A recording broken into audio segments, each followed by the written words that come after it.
Paul kept his arms folded as Mark nudged him into the living room. The stench of blood burned his nostrils, not an unfamiliar smell, but it wasn't one he enjoyed. He wasn't sure what he was walking into, but it certainly didn't expect many exhibit in his living room. 7 severed heads sat on top of pikes propped up against the couch. Paul didn't recognize any of them, but he wasn't convinced that it was a good thing. He never killed anyone he didn't personally know. The heads were still alive, with their noses twisted upward. Fucking aristocrats. Paul noticed that each of them was still dripping blood on the rug he just inherited and scowled. Unbelievable, this is just unacceptable. Mark scratched the back of his head. I don't think it's that bad. Not that bad? They're bleeding all over my goddamn rug.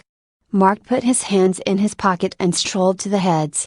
They looked down at him from atop their pikes. The blonde one at the right end of the line winked. Paul shuddered. Goddamn aristocrats. It's just a little blood, man. At least they've been that was my grandmother's rug. Mark scoffed, then you and her both have shitty taste. I mean honestly, what the hell even is Marky? You know I love you, but shut the fuck up. Right, sorry.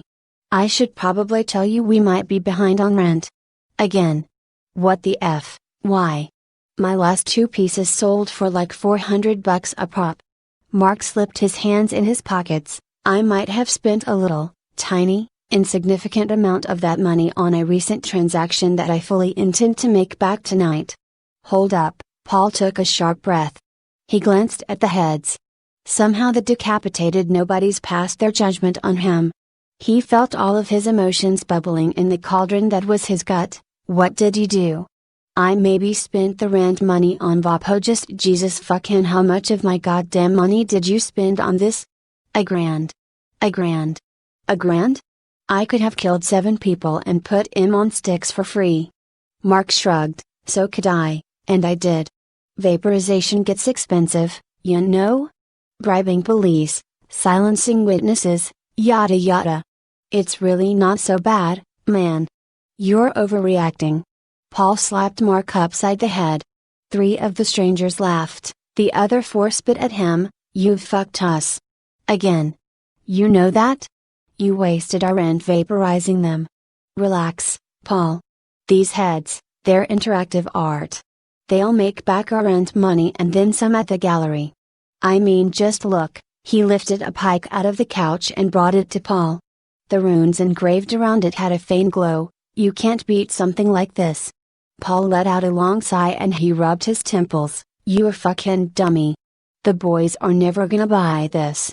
They'd rather pay for my grandmother's toenail clippings than whatever the fuck this is. Mark grinned. You haven't even seen what they do. Here. Mark passed the pike to Paul. A female head, some blonde, green-eyed woman in her 30s, stared at him. He sighed. They sold art at galleries before, it was always how they paid rent. Well, how Paul paid rent. There was just something dark about Mark's artwork. Something too raw to be cruel. He swallowed and looked at Mark. What the fuck am I supposed to do with this? Touch the head. Oi Jevelt, the head? You're kidding me. Just touch the goddamn head, Paul. A fucking grand, Paul muttered as he touched the head's cheek. A spasm rippled through his body, and he felt a burning sensation suffuse his body. Another spasm racked him as his groin and chest began to twist in the wrong directions. He dropped to his knees and then collapsed to his side. Paul's throat stretched and contorted, choking back his strangled gasp. He gripped at his hair as pain shocked through him, and his hair ripped free from his scalp in clumps. Sticky, wet pieces of hair and skin sloughed off his head and stained the carpet. Paul felt a horrible burning pain in his groin, like all his muscles were twisting and constricting at once, and then someone drove a knife through him. He heard his hip bone crack in 4 different places, each agonizing pop echoing through his body with waves of blinding fire. The bones in his hands and feet crackled and popped until the skin and tissue shriveled and stretched taut over collapsing bone. He let out a plaintive wail and writhed, all sense of time lost within the cloud of his suffering. Mark smiled as he heard Paul's voice raise in pitch from a low baritone to a soprano. Paul clutched his sides as he struggled to draw breath through lungs that no longer felt right. He spasmed again and violently threw up on his carpet, blood frothing from his mouth like a virulent poison. He groaned. The voice of a female he didn't recognize vocalized his thoughts. "What the fuck, Mark?" Mark picked up the pike and returned it to its place beside the others. Paul stared at his own head, and it stared back at him.